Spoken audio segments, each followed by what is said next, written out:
Last night, my wife and I had a small argument. She wanted to go to a party her friends had been planning for weeks. I wasn't comfortable with the idea, and I told her so, not to control her, but because I had a bad feeling. She brushed it off, calling me overprotective.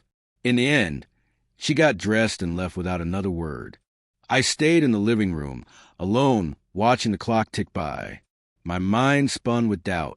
I couldn't stop wondering what was so important at that party that she would dismiss my feelings. I didn't call or text her. I just let the silence hang, heavy with disappointment. By the time she came back, it was nearly 2 a.m. She walked in casually, smelling of perfume and alcohol, her laughter still lingering from the car ride with her friends. I looked at her but said nothing. She noticed, but instead of explaining, she went straight to bed. I didn't sleep that night. My thoughts kept racing. I felt ignored, dismissed, taken for granted. If she couldn't consider my concerns, what did that say about us? Still, I kept quiet, choosing not to argue. Morning came, and I expected her to act like nothing had happened. Instead, she was up early cooking breakfast. I watched silently from the table as she moved around the kitchen. She looked tired, almost guilty. When she finally sat down, she avoided my gaze. For the first time in a long while, I saw hesitation in her. She began speaking softly, admitting she had been selfish. She explained that, while the party had seemed important at the time, ignoring my feelings was wrong. Her voice trembled as she continued. She said that even surrounded by friends, the laughter and music had felt empty, because she knew she had hurt me, that guilt had followed her all night, and she couldn't ignore it any longer. I listened quietly, letting her speak. She apologized, not just for going to the party, but for making me feel that my voice didn't matter in our marriage. It was the first time in a long time she had opened up with such honesty. I could see she meant every word. Still, I didn't forgive her immediately. I told her actions mattered more than apologies. Love wasn't enough.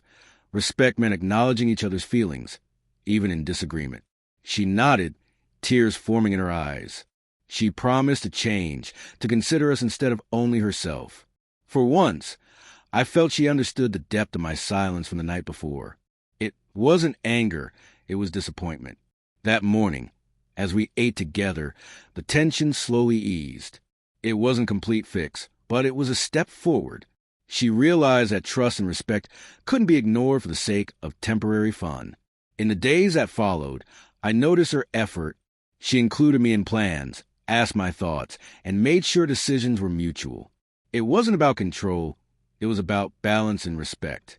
Looking back, that night could have driven a wedge between us. Instead, it became a doorway to better communication. My silence had spoken louder than anger ever could. And the next morning, the real surprise was seeing her finally understand what our marriage needed: mutual respect. She admitted she had been wrong to dismiss my feelings and shared how hollow the party had felt without my support. Her apology was genuine. And for the first time, I felt she truly grasped that marriage isn't about winning arguments. It's about valuing each other's emotions. I accepted her apology, but reminded her that respect must always come first. She promised to be more considerate. I promised to trust her more.